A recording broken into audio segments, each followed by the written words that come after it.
ଟଙ୍କା ନ ବାନ୍ଧିଲେ କଲେଜରୁ ତଳିଦେବ ବୋଲି ଚେତାବନୀ ଏ ପରିସ୍ଥିତିରେ ମୁଁ କଣ କରିବି? ଆରେ ବାବା ଆସିଛୁ ଯେତେବେଳେ ଟଙ୍କାଟା ସାଙ୍ଗରେ ନେଇକି ଯିବୁ। ଦେଉରା ଭାଇ ମାଲିକକୁ ରିକ୍ୱେଷ୍ଟ କରି 2 ଲକ୍ଷ ଟଙ୍କା ସୁଧକୁ ଆଣିଲି। ପରେ ମୁଣ୍ଡର ଅପରେସନ ପାଇଁ ତା ଛଡ଼ା ତୁ ଯେତେବେଳେ ଆସିଛୁ ସେ ଟଙ୍କାଟା ତୁ ନେଇଯା। ତାପରେ ତୁ ତ 2 ମାସ ପରେ ଡାକ୍ତର ହେଇପାରିବୁ ନା। ତୁ ତ ନିଜ ହାତରେ ମୋ ମୁଣ୍ଡ ଅପରେସନ କରିବୁ। ଅପରେସନଟା ଆଗ ହବା ଦରକାର। ଏ ପାଗଳା ଆରେ ମୋ ମୁଣ୍ଡ ଅପରେସନଟା ଆଉ 2 ମାସ ପରେ ହେବ। ହେଲେ ମୋ ଭାଇର ପାଠପଢ଼ା ବନ୍ଦ ହେଇଗଲେ ସେ ବେକାର ହେଇଯିବରେ ମୋ ମୁଣ୍ଡର ଯନ୍ତ୍ରଣାକୁ ମୋ ସହିଯିବିରେ ଯିବ। ହେଲେ ମୋ ଭାଇର ପାଠପଢ଼ା ନଷ୍ଟ ହେଇଗଲେ ମୁଁ କେବେ ବି ସହିପାରିବିନି, କେବେ ବି ଶୋଇପାରିବିନି। ମୁଁ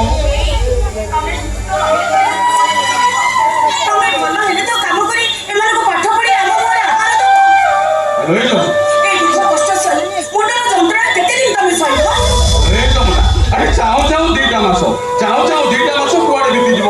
ତାପରେ ଗରମଟା ଡାକ୍ତର ହେଇ ଆସିଲା ପରେ ସିଧା ନିଜ ହାତରେ ମୁଣ୍ଡ ଅପରେସନ କରିବ। ଆରେ ରୋହ ତୁ ଖାଲି ଡାକ୍ତର ହେଇ ମୋ ସ୍ୱପ୍ନ ପୂରଣ କର। ଏ ବାବା ଆସିଲୁ ଟିକେ ଆସିଲୁ। ତୁ ନିଜ ହାତରେ ମୁଣ୍ଡ ଅପରେସନ କରିବୁ।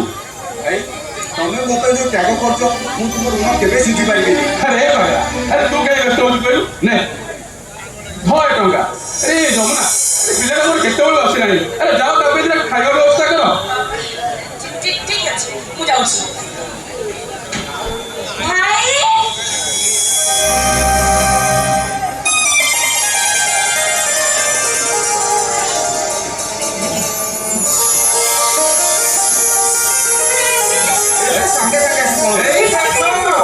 ଆସିଗଲେ ଆମ କଲେଜ ପଢୁଆ ବ୍ରିଲିଆଣ୍ଟ ଷ୍ଟୁଡେଣ୍ଟ।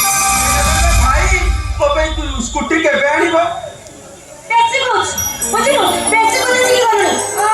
ଥାଆ ମଣି ଏତେ ଭଲ ଦେଖା ନା ମୁଁ ଭଲ ଭାବେ ଜାଣିଛି।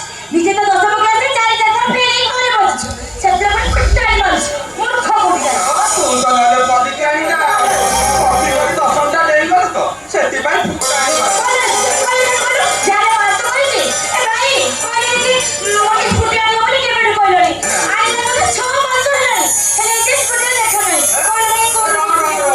ମୁଁ ତ ପାଇଁ ଗୋଟେ ବୁଲେଟ ବୁଝିଛି।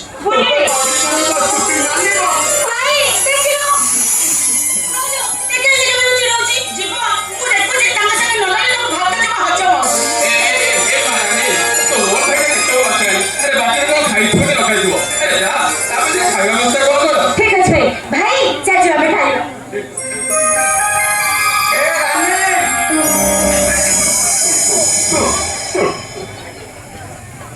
ମୋ ପାଇଁ ଟିକେ ଚୁଙ୍ଗୁଡି ଶୁଖୁଆ ଭାଜି ଦେବୁ। କଞ୍ଚା ଲଙ୍କା ରସୁଣ ଟିକେ ଭଲ କି ଛେଚିଦେବୁ ଗୋଟେ ପଖାଳ ଖାଇବି।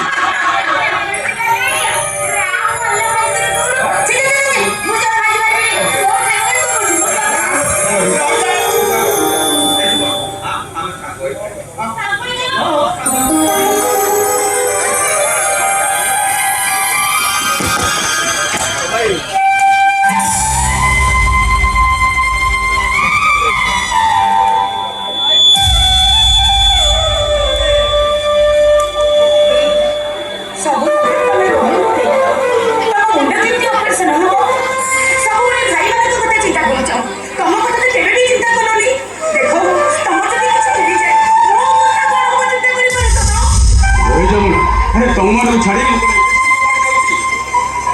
ତମେ ଯେମିତି ମୋର ସେବା କରୁଛ ନା, ଜମା ବାବାକୁ ଆସିବାକୁ 4 ଥର ଚିନ୍ତା କରିବ। ତା ଛଡ଼ା ତମେ ତ ହଉଛ ଏ କଳି ଯୁଗରେ ପ୍ରାୟ ସତୀ ଅନୁସୟା। ଏମିତି କହି ତମେ ମୋ ମନକୁ ବୁଝେଇ ଦେବା ପାଇଁ ଚେଷ୍ଟା କର। ହେଲେ ତମେ କେତେ ଯନ୍ତ୍ରଣା ପାଉଛ, କେତେ କଷ୍ଟ ପାଉଛ କେହି ନ ବୁଝିଲେ ମୁଁ ଠିକ ଜାଣିପାରୁଛି। ଦେଖ ତମର ଯଦି କିଛି ହେଇଯିବ ଏ ସଂଖ୍ୟା ଶୀଘ୍ର ହରେ ମୁଁ କେବେ ବଞ୍ଚି ପାରିବିନି, କେବେ ବି ବଞ୍ଚି ପାରିବିନି। ମୁଁ ଯଦି ସହିପାରୁଛି ତୁ କାହିଁକି ସହିପାରୁନୁ? ଯମୁନା ଭଲ ବାପାଙ୍କ ଶବକୁ ଛୁଇଁ ମୋ ଶପଥ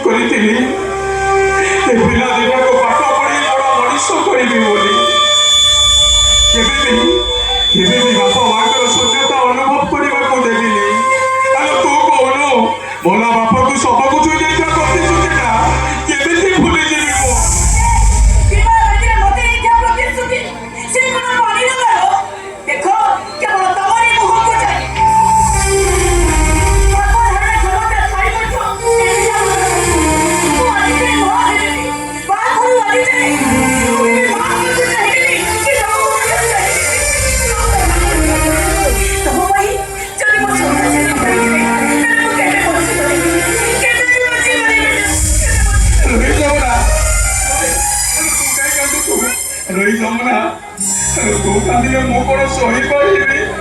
ରୋହି ଯମୁନା ଦେଖୁନୁ ମୋ ଆଖିର ରୋଗ ଗୁଡ଼ାକ କେମିତି ଶୁଖିଗଲାଣି। ହେଲୋ ଏଇ ସମସ୍ତେ ନିଜ ନିଜ ଅଧିକାର ସାବ୍ୟସ୍ତ କରିବାର ବ୍ୟସ୍ତ। କେହି କାହା ପାଇଁ କହିଲେ ନାହିଁ ଏଠି, କାହିଁକି ନା ଏଠି ପୁରା ଆଖିର ଜନ୍ମ କାନ୍ଦିବା ପାଇଁ।